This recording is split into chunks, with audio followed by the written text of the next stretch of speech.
our upcoming panel right now is Life After Girl Scouts. We've got an amazing panel of some of the co-authors of this book who are going to be talking to you all about life after Girl Scouts. That's coming up right now at 3 o'clock.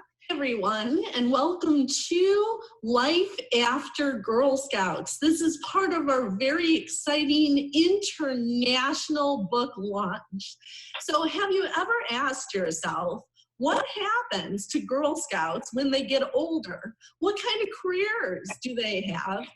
And how do girls use what they learned from Girl Scouts to break free, to stand in their power as adults?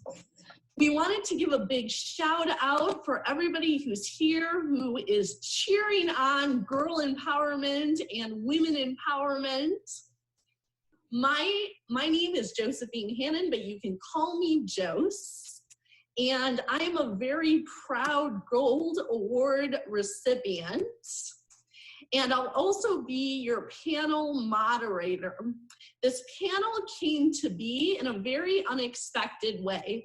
I was writing a chapter about how Girl Scouts helped me become who I am today and contributed to me starting an organization for women entrepreneurs. And then I was talking to the other co-authors, and we realized that out of the 17 co-authors, 10 of us were actually Girl Scouts. So we said, how fun would it be and inspiring to do a whole panel dedicated on how Girl Scouts really helped us to break free, to stand in our power, because collaboration is the Girl Scout way, right? And collaborating isn't just for girls. It's equally important to collaborate for Girl Scout alumni. So we are so excited today to make a difference on an international scale by sharing our stories and inspiring both girls and women to live their dreams and stand in their power. So the intention of today's panel is to be fun, it's to be engaging, it's to be interactive. So if you are listening to us from Facebook, go ahead, share with us your comments and your Girl Scout experiences. We want to have you react and participate, okay? So in that spirit, I'm going to start with a question that's directed to both our panelists and the audience at large. And the question is, were you in Girl Scouts? Which obviously is a yes for the panelists, or at least we hope so. That's what they've been saying. And were you in Girl Scouts, and what level did you get up to? So I'm going to refresh your memory. Were you a daisy, a brownie, a junior, a cadet, a senior, or an ambassador? Okay, so as I'm renaming those, if you're on the panel and one of them fits you, just raise your hand or do a reaction and let us know, okay? So were you a daisy? That's kindergartner and first grade, okay? Were you a brownie, second and third grade? Okay. Were you a junior, fourth and fifth grade? Ooh, lots of juniors. Were you a cadet, 6th through 8th grade? Oh, we are going up the ranks. Were you a senior, 9th and 10th grade? And were you an ambassador, 11th and 12th grade? Yes, I was. Wearing the Girl Scout outfit even when it wasn't hip and doing it anyway. Now that's standing in the power. So now we're going to ask our co-authors some exciting questions about what it's really like after Girl Scouts. And when our panelists are introducing themselves, please introduce yourself by saying your name, your business title, so the listeners know who it is they're listening to, and then also feel free to share anything you want about Girl Scouts or the level you got up to. Cool? Awesome. All right, so our very first question is, Girl Scouts are really known for thinking bigger than themselves and making a big difference in the world and their communities. So the question is, how is this caring, giving spirit translated into the work you're doing today? And I know, Michelle, you wanted to answer that question. So Michelle, can you go ahead and introduce yourself and let us know how your giving spirit translated into what you do today? Sure. Hi, everybody. Michelle Sugiyama. I'm the founder of Mindful Eating, Master Certified Health Coach, Nutritional Chef, and National Speaker. And I was a junior Girl Scout in the great state of Michigan.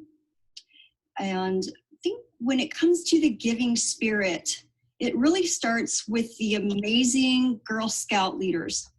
There are so many strong, powerful women all around the world who are leading these young, impressionable lives to be really great people in their community and beyond. And one of them happened to be my mom, actually. And I so wish she was still around so I could really tell her, you know, how wonderful she was to really be part of my life and to help other young lives. Because I know for a fact that she did not know how to camp, or probably camped once in her entire life in the Philippines, and helped me get all these different badges and all the other girls too. And so what Girl Scouts really helped me to do was really keep learning, keep growing, do things that maybe you don't want to do, but man, you got to get that badge. And so that's translated to me, for me, is to really find my passion and to help people really make sure that they put themselves first and their health so they can truly enjoy their golden half of life. And I want to leave with a quote. I think you're going to love it. It's, "The meaning of life is to find your gift. The purpose of life is to give it away." And that was by Pablo Picasso. Not a Girl Scout, but an amazing person in the world. Thanks, Jess. Yes. And I know Annabelle wants to chime in and give her thoughts. Hi, my name is Annabelle Kandaya, and I'm a coach and mentor for aspiring entrepreneurs who are looking for more balance in their life so they can live the life they truly dream of.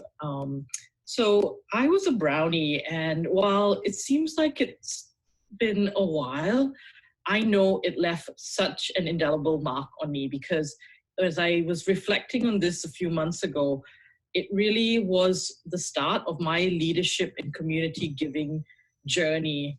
And now I know that I've been doing this even more in different ways and bigger ways. And the story I want to share is, before I became an entrepreneur, I was a diplomat, and I spent 3 years in India.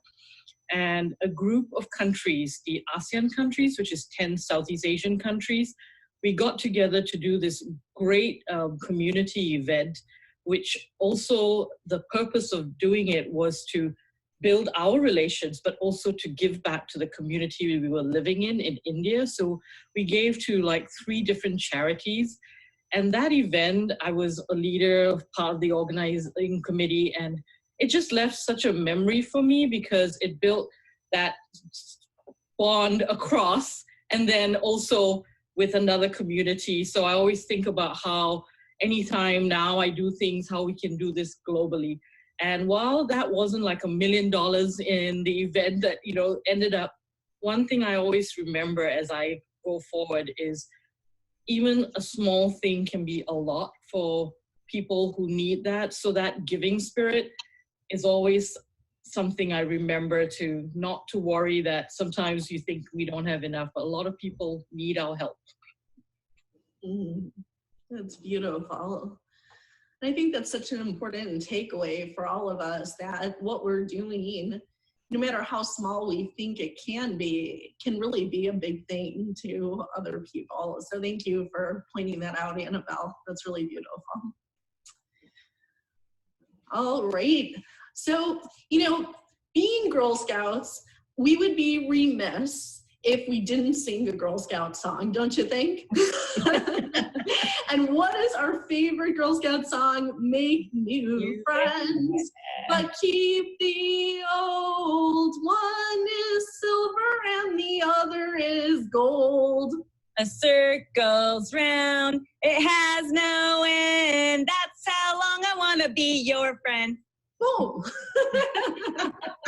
How do we still remember that to this day? Because it was an anthem that we sang.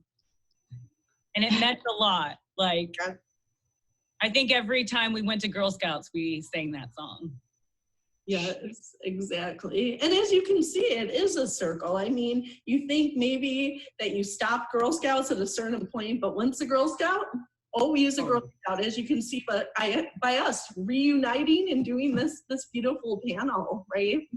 So in the spirit of making new friends and keeping the old, what has this song taught you about personal friendships or business success? Amanda, would you like to answer that? Sure, Jose. Hi, I'm Dr. Amanda Giri Taravani. I am the founder of Gypsy Health Ministries, and I am a pain freedom coach. With regards to your question, the biggest thing that this song has taught me and stands to this day in every interaction is that each person we come in contact with, we have the opportunity to interact with them from a place of love in our hearts and a place of being of service. And so when you're looking at every interaction being a potential to build a new relationship with people that's going to last a lifetime and that we can be of service to one another, then, you know, it's bound to lead to success. It has for me. It's been a very good principle for me to stand by. And that's what I took from this song. It's beautiful. Thank you. Now, another way of the Girl Scouts is that we are taught right from the get-go that girls can do anything, right? And so we end up doing everything. You know, there is no limit on what's possible. And you can see that from so many highly successful, influential leaders across industries who have been Girl Scout alumni, right? And did you know, for example, Taylor Swift was a Girl Scout. Michelle Obama was a Girl Scout. The CEO of YouTube was a Girl Scout. Sully Ride, astronaut, was a Girl Scout. Famous athletes like Peggy Fleming was a Girl Scout. Madeleine Albright was a Girl Scout. So in that spirit that girls know no limits and neither do women, right? How has that Girl Scout we can do anything spirit affected you and your dreams? So let's start with Karina. Go ahead. Hi, I'm Karina, your Lucid Living coach through Lucid Living Movement. I'm a transformational coach and astrologist. As far as girls can do anything motto, it's something that I've definitely lived by. I've been pretty independent and self-empowered. And the Girl Scouts definitely got me excited about being self-employed, and it all started with the cookies. I was definitely into the selling of the cookies, standing in front of the Safeway in Rodeo, walking up and down 7th Street, selling my cookies, and I was damn good. So that's kind of when I really was awakened to that entrepreneurial type spirit. But I think that the motto of also the song about the friends and keeping the old ones and the new ones, I think it's kind of like a parody as well to accepting ourselves as a whole and accepting ourselves for our past and our present and who we are becoming for our future. And I think that's very important. I'll leave it at that. Wonderful. And I think what you're bringing up is so important. We can accomplish anything, and that doesn't mean we have to be perfect, and it doesn't mean we have to have the perfect past. But the reason we can accomplish more is because we've gone through challenges in our past, which makes us better than ever in our future. So with that, I know that Ariel definitely wants to jump in and say something. Go ahead.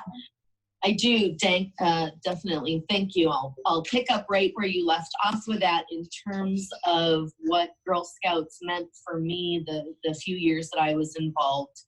I was raised spending a lot of time outdoors in the mountains in Colorado, so I already had that attitude of running around, being a tomboy, and not really looking at limitations for what girls could do in terms of how they should look and how they should behave, at least when I was younger, until I spent, more time, I guess, in sort of gender stereotypes. So that was really big for me to find a place where it was all females, right? All girls and the women troop leaders who were coming together and actually were being mutually supportive of each other, and that we were there to cooperate and encourage each other to take on all these kinds of challenges. And I don't think that's something that I necessarily was getting outside of Girl Scouts always. I'll just say that it was also a safe place and a place for me to go see other ways of being and living in families. And as women, as I was raised as a kid, it was not a great environment. And so to be able to go somewhere even where, like a troop leader, that somebody was loving and kind and we were there having fun and there was that togetherness and family. I didn't have a real sense of that anywhere else. That's something I neglected to say the other day. And so particularly the camping and all the kinds of activities, I just don't think that even in today's world that we can stress enough how critical it is that young women are exposed to not just all the domestic chores, but swinging a hammer, pitching a tent, absolutely, service work. Those things stuck with me and really made me consider how could I do that in a meaningful way, and ways that maybe I wasn't being exposed to in my family, right? That there are these higher ideals and ways of being in the world together, particularly as women and girls. So it's pretty deep, deeply ingrained and deep, I think, concepts that go along with it. While it may seem like fun, on the surface sometimes, it's truly powerful. And I thank you for sort of jogging that memory, for everybody, when they're sharing their stories. So, so thank you. Absolutely. And can you tell everyone really quick, what's your business title? I totally blew by that. Yes, my name is Ariel Bickle, and I identify as a visionary rebel and a transformational leader. So anything that brings about transformation, obviously writing, I'm an author, I'm a speaker, I've been a community organizer and worked in politics for a lot of years. And now I'm moving into coaching and doing live events. And doing some organizational structure work too. So again, Girl Scouts translates into everything, right? Absolutely. Yeah. And it seems like you have a lot of accomplishments under your belt. And, and that's something that for many of us Girl Scouts, we started with really celebrating our wins through whether it was badges and patches and putting them on our sashes and our vest, right? So so the next question is, what Girl Scout accomplishments are you most proud of till today? And I know that Tiffany wanted to say something. And Tiffany, please introduce yourself. So my name is Tiffany Kiefer, and I am the co-founder of Rise Up and Shine. And we help women and men create the life that they desire and deserve. And so I would say that Girl Scouts helped me with a sense of belonging because I was the only child. But I want to piggyback on what Michelle said, because my first leader was my mom. And I don't think I ever gave her enough credit, because she was my first leader on teaching me how to become an entrepreneur. And I think I've owned a lot of businesses because of her. And I don't give her enough credit. So I want to make a shout out to my mom because, yeah, she's awesome. But I learned how to become a leader and an entrepreneur and everything because both of my parents are entrepreneurs. And they taught me how to go for my goals and how to not quit. But that's the Girl Scout and Brownie way.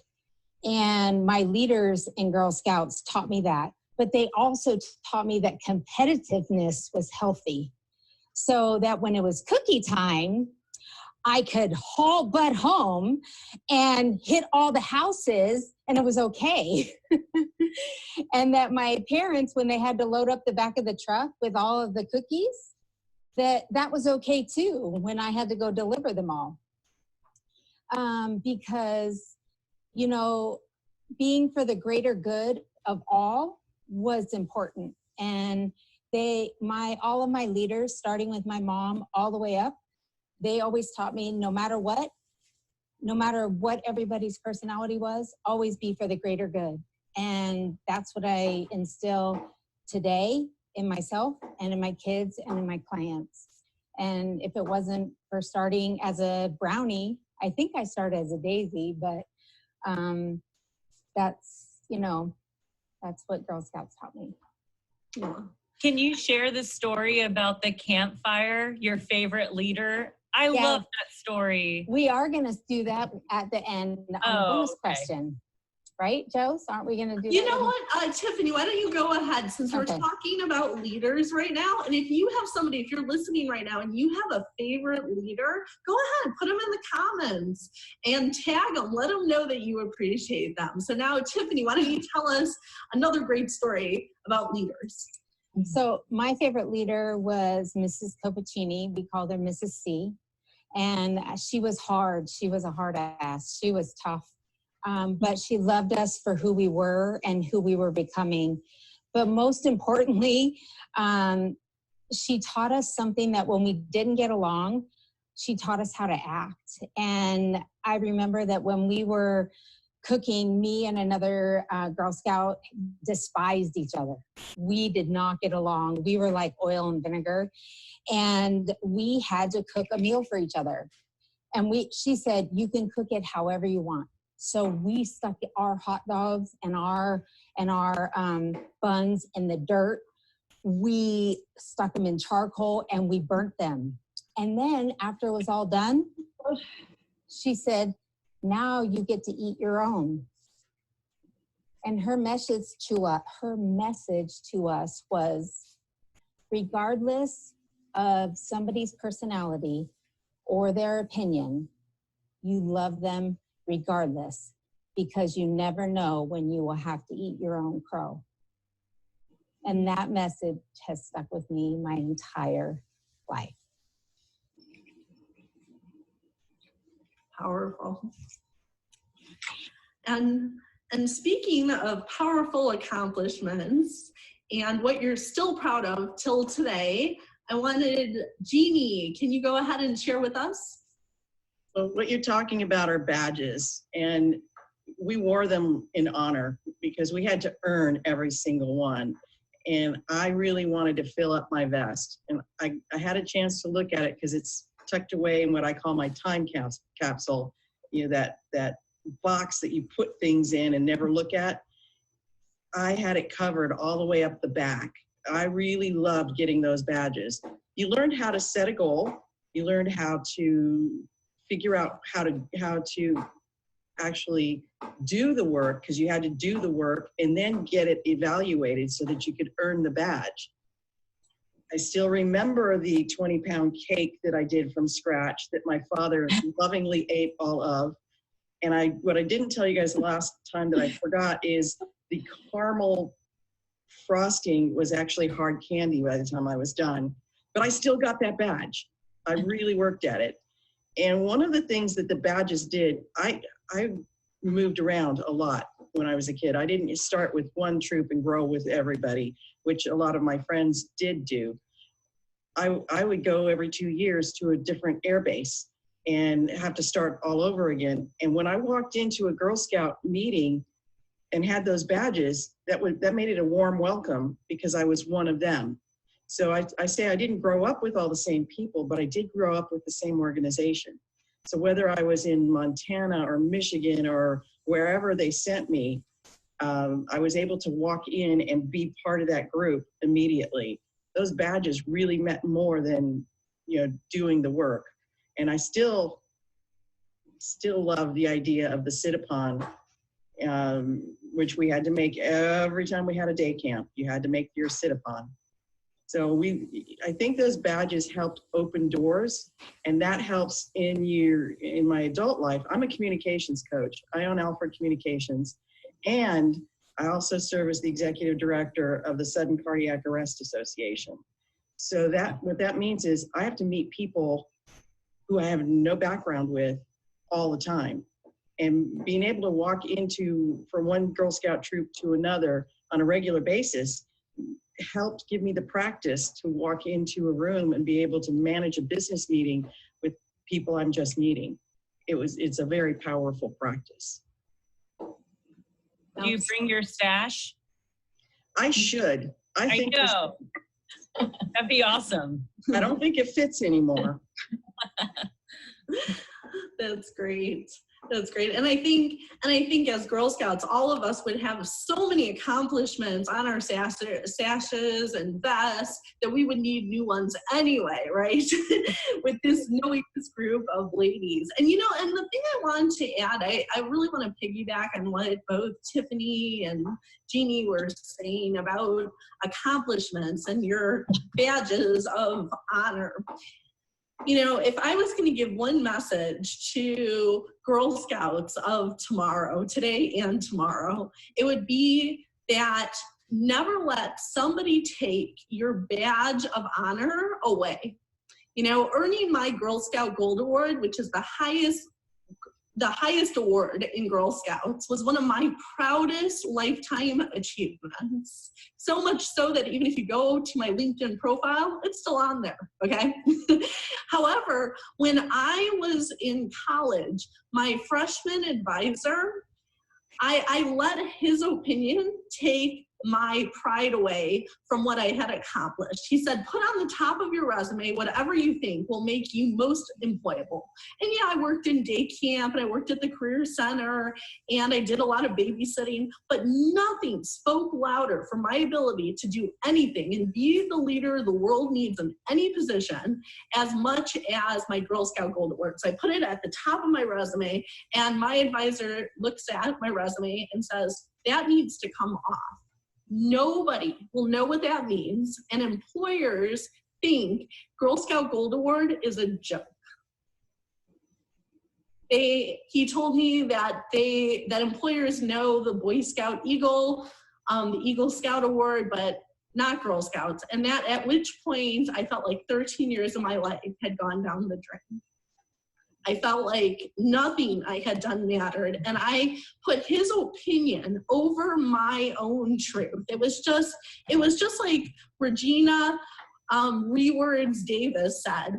I decided at that point not to trust my truth, but really it took me a couple of years to get this. But what I got was that never put somebody else's opinion above your own truth. Never put somebody else's opinion above your own truth.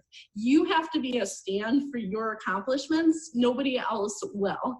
And that advisor was entirely wrong, because if you came to me today as somebody that has an organization for women entrepreneurs and I was looking to hire a consultant or collaborate with somebody on an event, if they said to me, Jose, I was a Girl Scout, oh my gosh, they're going to the top of my resume pile. How many of you would say the same thing? If you knew somebody was in Girl Scouts, how many of you would give them like a leg up, right? So never underestimate how powerful your experiences are, and always honor your badges. So with that said, we're gonna move on to our very last question for today, which is going to go to Seema. And the question is, how has Girl Scouts supported you to break free, to stand in your power? Thank you, Joes. I don't know how much more I can add to what has already been said, but I joined Girl Scouts when I was in 4th grade, and we had just moved from Baltimore, Maryland to Amherst, Massachusetts. And it was a predominantly, well, let me put it this way. I was one of the very few of color in that neighborhood, in that school. And I just had an experience from Baltimore, Maryland, where I was beat up really badly by a bunch of kids and left on the sidewalk bleeding. And then there were a bunch of Black kids, and then a Black man picked me up and took me home. So I was, of course, very scared and very nervous, and was just recluded and retracted into myself and stayed mainly by myself. So that was one of the reasons I was enrolled into Girl Scouts, to make new friends, to feel more comfortable. And I just loved how they just included me. They allowed me to take my time, showed me that I too was important, that my skin color, my hair, where I was from, English, I was still, getting to the proficient, fluent level at that time. I knew German though, German and Hindi, and I was learning English. So it took a while to express myself properly and for people to understand and for me to build trust.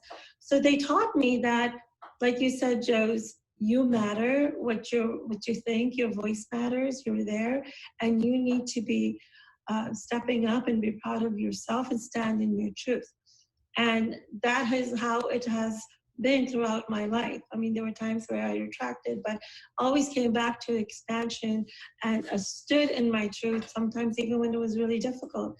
And that's what I've included within my family and now with my clients, helping them stand in their truth, break free from whatever is coming in our way. Sometimes we feel like we've reached a level and we're done, we've arrived, but we're like onions, layers of onions. Just by the time you're done with one, there's another one ready. So just taking that time, and they just said, take your time, take one step forward and stand in your truth. And I think I broke free from that. And, I think that's my break free theme has been since then. Back to you, thank you. And I have a question on behalf of the audience, because I'm sure many people are thinking, oh my gosh, there's such great stories here, and we've only heard just a little bit of them from our co-authors today. So if the audience wants to go and they want to get the Break Free to Stand in Your Power anthology and read the whole stories, connect with our co-authors, what should they do? They should go to our Facebook page, Break Free to Stand in Your Power, and connect with us there. The links to different countries are there. And for US, you can just go to Amazon.com and look up in the search button, Break Free to Stand in Your Power. The book will come up and you hit purchase and you're all set. You might want to put Seema Giri after Break Free and Stand in Your Power. I'm sorry? You might want to have them put Seema Giri after Break Free to Stand in Your Power. That popped up then. Yeah. Okay, that's a great idea. Thank you for that. And we should remind people, if they go to the link today, for the next 24 hours, it's $1 for the Kindle edition. And you don't have to have a Kindle to read the Kindle edition. They have free reading apps that you can download. So you can read it on your phone or your tablet or whatever you have.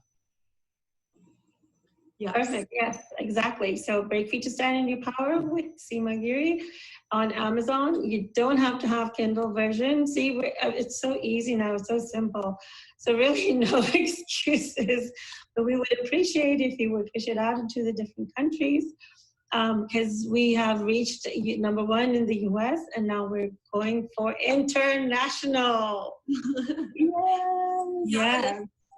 And talk about girls can do anything, right? And not settling. And so we really adore that everyone listening today is are here because they're about girl empowerment and women empowerment, and let's keep taking it all the way to international bestseller so that we can really get the stories of girls and women today, girls of yesterday and women of today out there. So more of the world gets to know the awesome women who are Girl Scout alumni, who are now bravely, boldly standing in their power, telling their stories and collaborating together all in one place. And I wanted to leave you with a quote from Juliet Gordon Low. Juliet Gordon Low was the founder of Girl Scouts in the US in 1912. And her quote is, "The work of today is the history of tomorrow, and we are its maker." We are history makers. And if we want more women and girls to go down in history, it's so important that we keep encouraging to tell their stories, to have more role models that are living awesome, empowered lives after Girl Scouts and who are standing in their power. So thank you for cheering us on and taking our stories in a bigger way to the world. And let's get to international best-selling status all together and have another big win for the Girl Scouts. And Jill, that was a wonderful way to end. I would just like to add one more thing, that if you have to settle, settle for more. You don't have to settle for less. If you need to settle, then settle for more.